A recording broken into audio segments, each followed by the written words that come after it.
It's wonderful to have you here, Nhien. Thank you so much for being on the show today. Yeah, so great to be here, Katie. I'm excited about this. Yeah. We've got so many amazing things to cover. It's going to be super tight to fit it all in 30 minutes, but I'm sure we'll manage. And yes, it's wonderful. We met at the Enneagram conference in Stockholm maybe 6 months ago or so. Always great to meet people offline first. And we both share a deep interest on the Enneagram. And today we'll maybe touch on it a bit, but we'll look more into how we can be fulfilled and use this as part of our way towards fulfillment, right? This is one of the key aspects of using the Enneagram. Okay, so let's dig in, let's dive straight in. How do you feel that people can actually use their values and live a more values and purpose based in order to be fulfilled, right? So let me reformulate. How can we use our values as a compass and have this strong sense of, clarity around what meaning and purpose is so that we can live in a more fulfilled way? Yeah. Yeah. Well, I would say that learning, you mentioned the Enneagram, that learning our basic Enneagram personality type is a way in which we sort of like develop this map toward like our authentic self. Right. So our own values is very different from the values that we took on, whether in our childhood, through, our family environment, our spirituality or religion of origin. There are all these shoulds or all these ideas about what we think we want, what we should want, etc. And there's something about understanding like that personality type structure as almost like the persona or the facade of you, and then being able to dig in beneath that into like what's true for you. So like my passion is supporting people in like this kind of sacred inner listening, right? Because if we don't have that, I work with a ton of leaders who are very successful, right, in the outside world. Like they're very capable people, very skilled, and oftentimes by the time they come to me, there's something nagging at them where they're not completely happy with where they are, or maybe it's like, after that next goal is accomplished, right, after that next vacation is taken, like the thing that you thought you wanted and you realize, oh, it's not actually satisfying. Like, so what we could do using the Enneagram is we can get beneath that by hearing like the typical stories that your particular egoic persona or your / Enneagram type will tend to tell you. So we can give specific examples. I can use you if we want. Yeah, definitely use me. So just Okay. to give some info to the people listening, my Enneagram personality is 7, which is a sort of Myers-Briggs ENFP, which is a sort of disc high I, then followed by S, 7-wing 6. And this means that I'm like an eternal kid. It means I'm driven by fun. So I like fun and enthusiastic, have FOMO a lot, and yeah, do lots of different things. And that's probably why my company's the Focus P, because I've learned to focus. And that's something 7 need a lot. So yes, use me as an example, Ning, by all means. Yes. Yes. Well, it sounds like you're already well, like on your path, because that would be exactly the recommendation. For those who come to me who are Enneagram type 7s, I'll give you just a few examples of others. Like I had this guy who's a founder of this like startup company. And like as he was managing those below him, like he couldn't make a decision about like what course to take. Like he was an idea generator, but there was a struggle, with the people who worked with him of like, well, choose a path. Like that was so difficult for him to like commit to one path. And after working together, like, so not only was he able to commit to it, but they ended up selling the company like in this like magnificent way because he was able to like kind of uh, settle in um, to a choice point, if you will.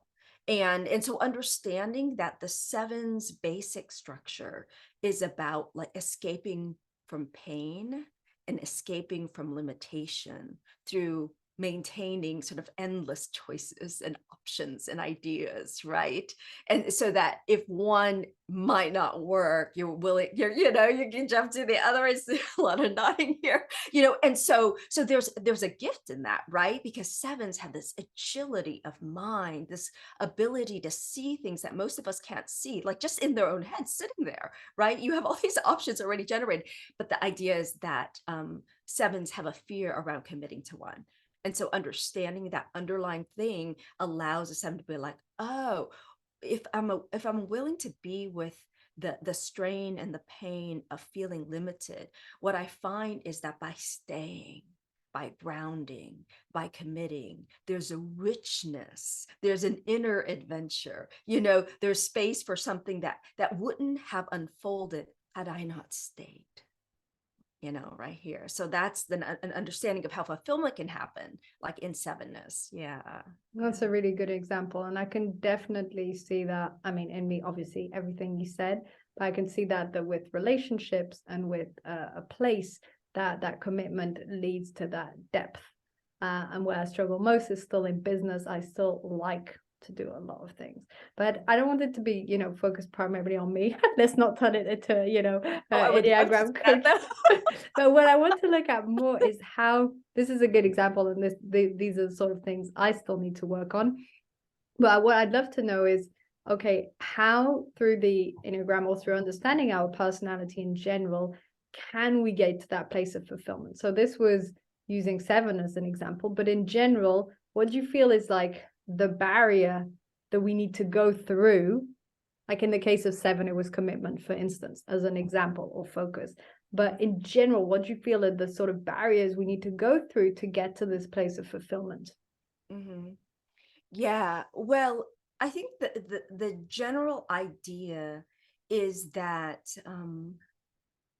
each Enneagram type, like there are 9 different types around the circle. I don't know how basic, we want to get here around it, but let's just say there are the 9 different Enneagram types, personality types. The Enneagram is much deeper than the Enneagram of personality, but that's just basically personality is like threshold, right? Like to the wilderness of our magnificent and like dynamic self. It's like the doorway, if you will. And so what we find is that naming our personality type is a required first step, because there's something about recognizing, hey, I've like you historically might have identified with, well, I'm the fun one, or I'm the interesting one, right? And what happens is you think that identification uplifts you when it actually limits you, right? Because you are more than just that. Like you have capacities that are well beyond that. Here I am going back to seven because I love specific examples, and right? So, but if you didn't know that was your persona, then you'd over-identify with. So the beginning is naming our Enneagram type. And a lot of times people are like, well, I don't want to, I'm not just one type. Well, that's the idea. But the whole idea is historically, we tend to identify with a certain persona.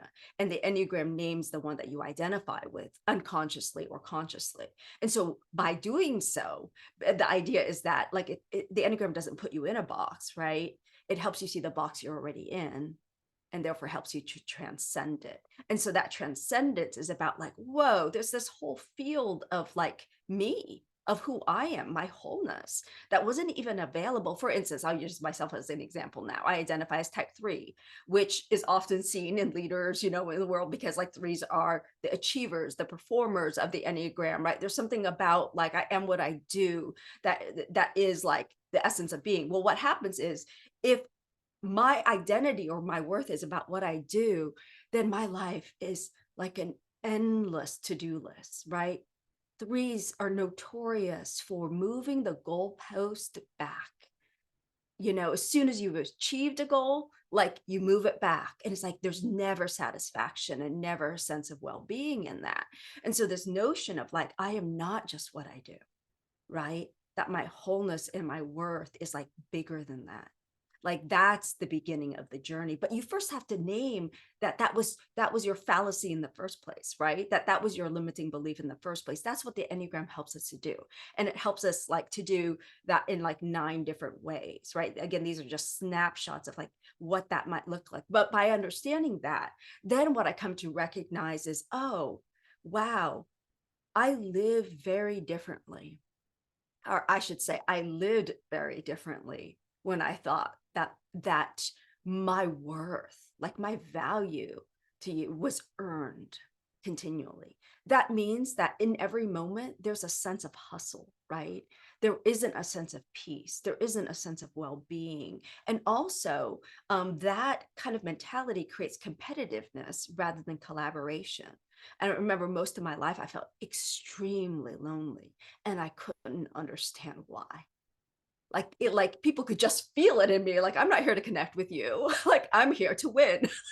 you know, I was sad, but I didn't know because it was so like unconsciously within me. So the first thing was consciously recognizing that spirit in me. And then the second thing was going, oh, having compassion for the attitude of, oh, that's how you think you'll be loved. But it actually takes you further and further away from love. It takes you further away from like knowing your own belovedness. So if you will just stop, like the willingness to pause, to stop, to practice being, right? To not just think about what I could accomplish in a moment, but how each moment is for me, like how I can enjoy it. How can I savor it? How can I like take the time to like look at the tree that's outside my window right here? You can't see it because it's dark right now. It's only AM in the United States, but like I actually enjoy life now. It's amazing, right? And I enjoy it because I believe I deserve it. Whereas before, it's like there was an endless quest to deserve life, like that aspect. Yeah. And so that's, again, just one example of how understanding the Enneagram could point me toward wholeness. I think the Enneagram points us all toward wholeness, but we start with different orientations, right? Yeah. So, and I want to add something about, like, in my experience, naming type and seeing the characteristics of the prison, essentially, that we each live in through this egoic identification is just the first step. In my experience, if people don't have some sort of mindfulness or meditative practice, it can be very, very difficult to transcend that way of being, right? But there's something about being able to self-observe, right? Which I would say is different from self-reflection. Because when I was younger, I was a philosophy major. I was very self-reflective. And by that, I would see well after the fact, well, I know why I do that. I just can't stop doing that. I know exactly why I do that, right? And so many of us come to that place where we're like, oh, yes, well, I know what I should and shouldn't be doing, but I can't stop. And what I find is mindfulness practices like meditation. Viktor Frankl said that there, in the space between, like, in stimulus and response, there is a space, right? Between stimulus and response, there is a space. And in that space lies our freedom, right? Meditation for me carves a larger space between stimulus and response. And it's like, oh, I don't have to act right now. Like, if I'm willing to pause, if I'm willing to stay with the sense that I feel worthless and empty, then I start to fill up. It's not by going after that thing that I will fill up, because that's endless. Like, that's an endless journey, right? That never fulfills.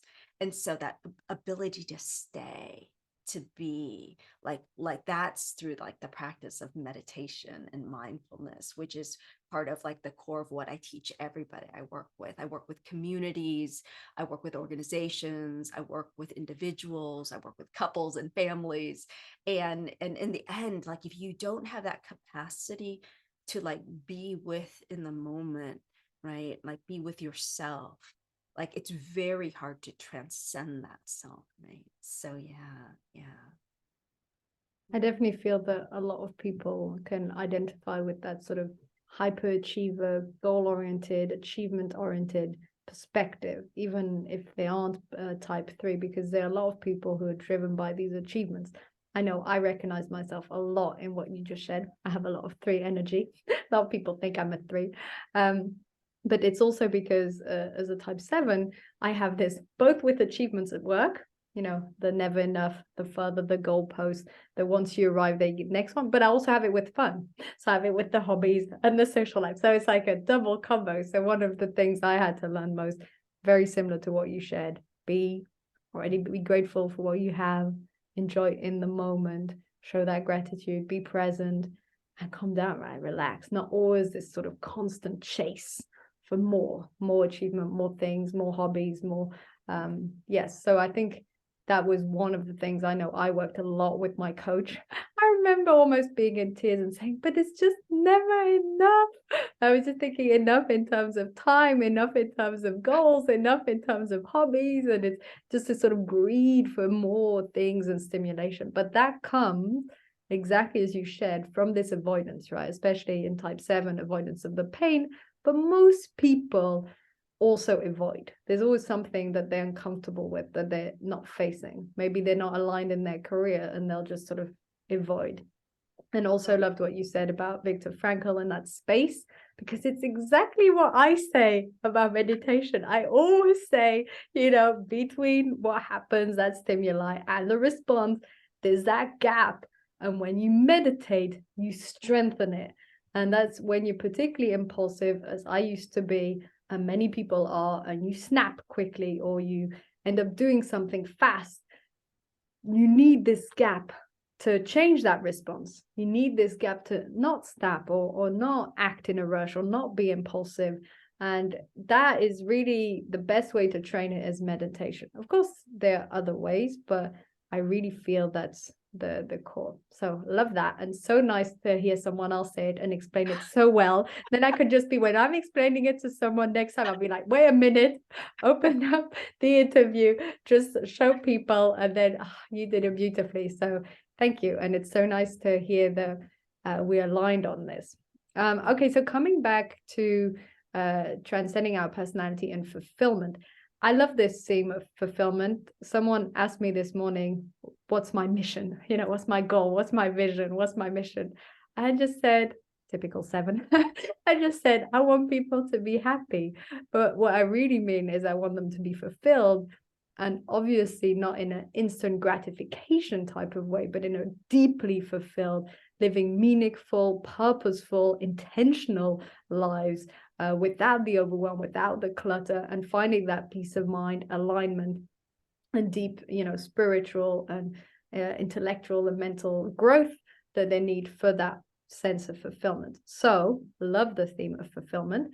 What is one thing, meditation aside, that you feel really supports people to be more fulfilled? Aside from knowing the Enneagram type and meditating, what do you feel really helps people to feel fulfilled? Well, I feel like I'm just repeating myself a little bit, but I'm so passionate about this notion of presence. Yes, that presence is itself, it's like valuing the journey, right, over the destination. Like there is a way in which I'll say that, like when you come to know the Enneagram at depth, you understand that both 7s and 3s are future-oriented types, right? And so there's a way that each of us, no matter what our type, is not present. Some are past-oriented, right? Some are oriented toward one aspect of the present moment, but presence is something different altogether.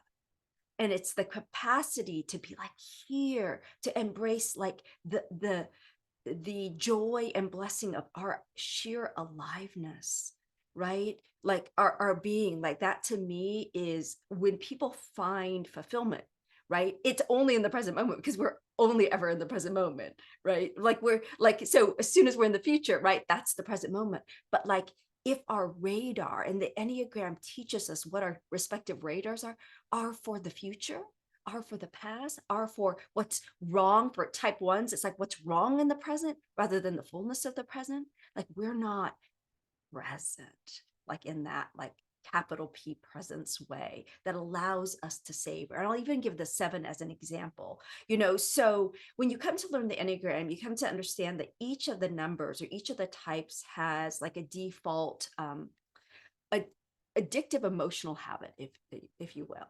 Some people call that the vice or the passion of the type. But essentially, what you described, Katie, is that this, for the 7, it's called gluttony, right?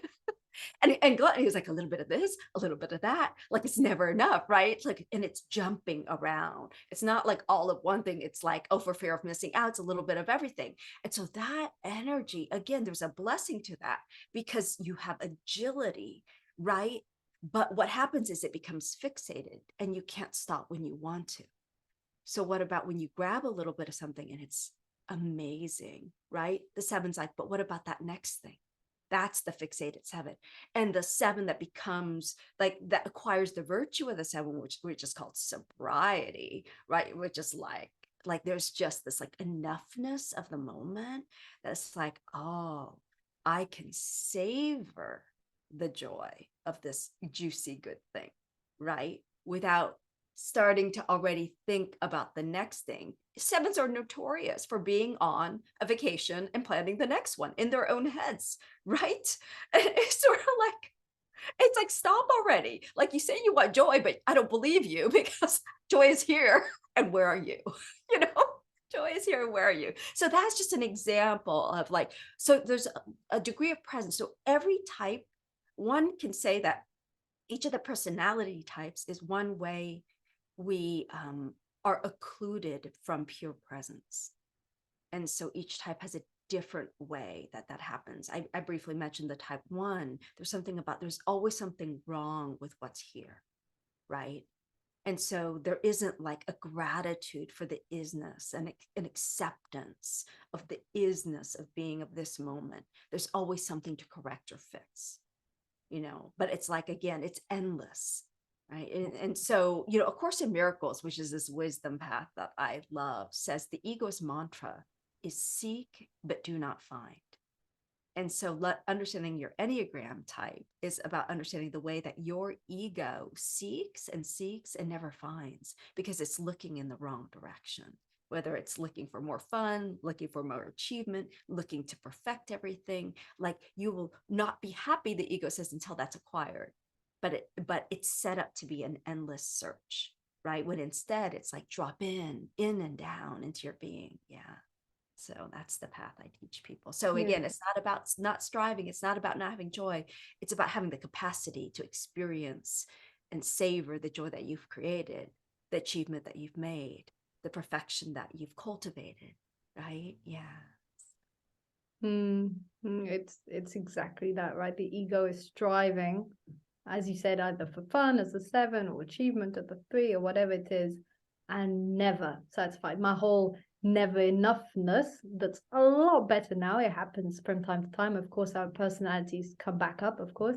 But when I did have that, it was chronic, you know, this just chronic feeling of, you know, gluttony, more not fitting things in. And then once you learn to be more present, it, you know, it gets better somehow. You get to appreciate what you already have.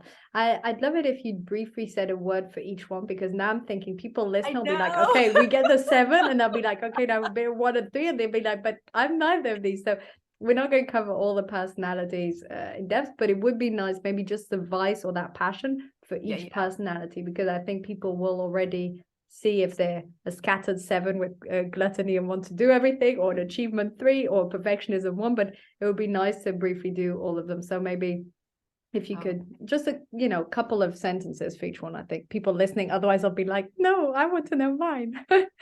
Right. So I guess I'll go back to 1 again, that notion of there's always something to correct or fix in the moment. And I would add that 1s tend to think, and the burden is on me. And so the 1s tend to carry the weight of the world on their shoulders. And it's like, you don't even realize that you're the one who took it on. You're resentful that no one else is carrying the burden, but you volunteered. Like, 1s don't really realize that. There's like a basic assumption that, of course, they should. And then this is about unraveling that basic assumption. It's a flawed assumption, but 1s tend to believe they're right. Like, there's a notion that like, oh, this is the way things are. And so again, it's unraveling sort of the story of your type. So for 2s, there's this notion of being indispensable, being needed, right? So 2s tend to overgive or like to be seen as generous and giving. And so imagine a lot of twos end up in relationship, whether it's at work or at home, with a lot of dependent people, with not much mutuality. Like, when are people going to give back? And so that gentle nudge to just stop that track of giving to get that the two has, that is often unconscious. The two doesn't necessarily want to get the same thing it gives, but it wants to get like appreciation in its own way, a sense of love, right? And if you need me, you won't leave me. There's so much embedded in that. But what if you knew that your needs are just intrinsically valuable, right? That maybe others want to actually support your needs. It's a total paradigm shift, right? But fulfillment creates a space where you're not always scanning for other people's needs, right? Like that's the preoccupied space that twos live in. We've already talked about threes. Again, that sense of, it's not just about achievement. I want to say there's a nuance. It's about being perceived as successful, right? And sort of letting go of like that perception over like my personal like joy or value, right? For fours, it's kind of the opposite of sevens, where for fours, there's an issue of over-identification with suffering. And like there's a trivialization of joy, like I reject joy as not part of my psychological being, and I wonder why I'm not happy, right? There's something right? But there's this idea of the broken wheel gets the grease, right? Like that force believe, oh yes, well, I'll get more attention because I'm broken, right? Not because I'm whole. So there's an over identification with that. For fives, there's this issue of believing that if I know enough, then I can finally take action. So fives tend to be the researchers, the investigators, etc. And so we need to back off from that so that you can just take bold and what feels to you like risky action. For sixes, I'm trying to go really quickly here because I know we're short on time, but for sixes, there's this belief that I have to guard against what could go wrong. The world's full of danger, right? And so sixes, unlike sevens, like rarely ever plan for future joy. They plan against future disaster. And so the mind becomes preoccupied with planning against disaster. And again, not being able to like relish like the good of the moment or even of the future. Like there isn't a planning for best case scenarios, right? So that's what I work with sixes to do. We talked about sevens again, not what I like to say about sevens is sevens think they're optimistic, but there's something about they're optimistic about the future, but not about the present. Like there's nothing here ever, right? It's like the present holds nothing. It's over there. It's never here, And so the eights illusion is like there's an us versus them mentality, that life is a fight.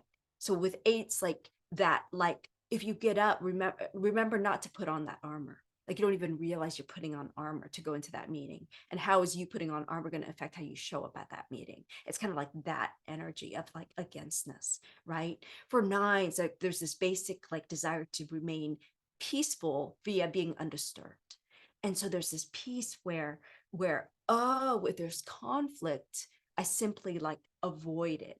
And by avoiding it, by not asserting myself, I may not be asserting like my truth or my purpose, right? Like I can't live a fulfilled life where like I get to matter if my need to stay undisturbed, to have like peace is compulsive, right? It's not that peace is bad. It's when it becomes compulsive that anything that's going to negate that gets written off. And so there's a fullness of life that doesn't get lived. Again, this is the most superficial, just touching on each of the numbers, in the interest of time. But yeah, so those are just a few of the things that I work with people, depending on their type, like to support them in like, oh, there's another way, right? You just didn't know. Instead, you double down on your ego type. You're like, oh, like I'm not happy yet. The three says, I will strive harder. Right? Seven's like, it will be the next fun thing. Like the ego doubles down. It doesn't know why things get emptier and they get less fulfilled rather than more, right? And so, yeah, practicing meditative practices to cultivate presence, to savor what you have. You're not going to lose your skill set. You're not going to lose that basic ability to be joyful or plan or scheme, if you will, but like as a seven, right? And that's always in you. But what you'll gain is like a fullness of being, right? Yeah. So, And thank you so much for covering the different types also, because I feel the people listening will at least be able to identify maybe one more than the others, and that might invite them on the journey if they're not already familiar with the Enneagram. And of course, it's a lot more complex than this. But I also love how you shared that we fall down the trap of the egoic trap, which is we think that, you know, the next achievement or giving more or, you know, being perfect or all these things will bring us finally that fulfillment.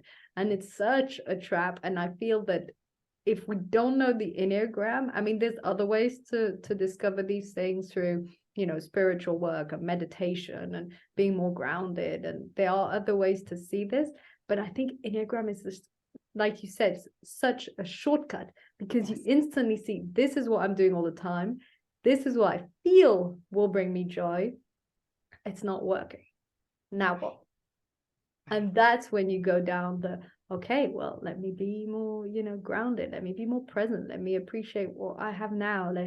Let's stop always pulling into the future. And there's also, and I think you also mentioned this now, this fear that if you stop, right? Like as a 7, oh, if you stop, you're not going to have fun anymore. Or the 3, if you stop striving, what about all your goals? What about you still want?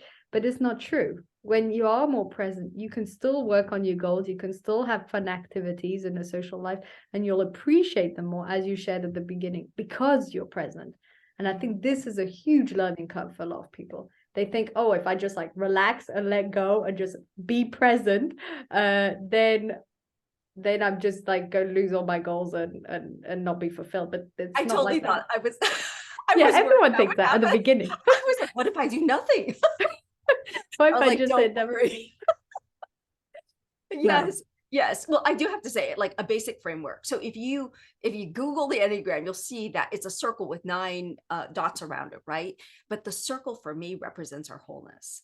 And so understanding that, again, like people are like, oh, when we identify your point on the Enneagram, we're not saying this is all that you are. In fact, we're saying this is just the beginning. Like what you get to do by knowing your point now is open up to the whole circle, the fullness of you. Like, and so again, there's still a base where you would still like have home base at 7, but now you have other points available to you, other qualities of your humanity available to you, and thus you have more choice. Because we think every day we wake up and we have this free will and we're making all these choices. Well, I'm like, well, yeah, and your days are all looking pretty much the same, right? You strive and strive and strive. Like, you know, and so that's where we're unconsciously just choosing what the ego wants, right? And thinks it's going to give you fulfillment, and it doesn't, and it doesn't, and it doesn't. And then you try harder and it doesn't, right? And whereas like, oh, now you have other qualities of humanity available. Like you said earlier that I have like some 6 energy. I'm like, you know, thank God, that's more collaborative energy. Like that's the like very different from like unhealthy 3 competitive energy, right? You know, like there's space, there's more space. Like inside me, there's more space for other people as I practice this. There's space for everyone to like live our highest lives, right? Like that's like there's a spaciousness that's created. And so I love like the circle represents our wholeness, but I think it also represents like our unity, you know, and that like the belonging of all people. And so teaching the Enneagram from like this framework is so important to me, to be like, yeah, you know what, we are fundamentally whole, you know, and like, let's move toward you experiencing that, knowing it beyond just your head, but like feeling that and being with that and savoring that. And yeah, in that wholeness, wow, now you have access to all this potentiality in your humanity that you didn't have access to before, when you're over identified with that little point, right, on the Enneagram that you thought was you, that you thought you had to be, right? Yeah. So just wanted to share that. Oh, yours. There we go. Yeah, that was such a beautiful way to conclude the podcast. And I have to say, Nhien, that you're probably the person I interviewed that gave me the most goosebumps. I was like goosebumps from head to toe, like my whole body was like pulsating, and then I felt it on top of my head. So I don't know what you're doing, but you're doing it right, because I'm highly sensitive to energy, which is a very different topic. But in general, to vibrations and goosebumps, I also get them sometimes when I listen to music. And I'm pretty certain, I get it a few times in interviews, but I'm pretty certain this is the interview where I've had it the most. I was literally like shivers, head to foot. So beautiful. Thank you. Yeah, beautiful. So good to chat with you, and yeah, get to know a little bit about you and talk about you. Talk about my type. But just yeah, as a case example. Yeah, so appreciate it. Thank you. amazing. Well, thank you so much for being on the show today. It was really an amazing conversation. And where can people find you if they want to get in touch and find out more? Yeah, evolvingenneagram.com. So yeah. Fantastic. Okay. Thank you so much. And yes, and hopefully you guys listening are super curious into the Enneagram. Message me, message Nhien, find out more about it. It's really, really worth the journey. And if you're already into it, then hopefully you still learned something new or got shivers like I did. Go deeper. Yeah. Bye. Bye.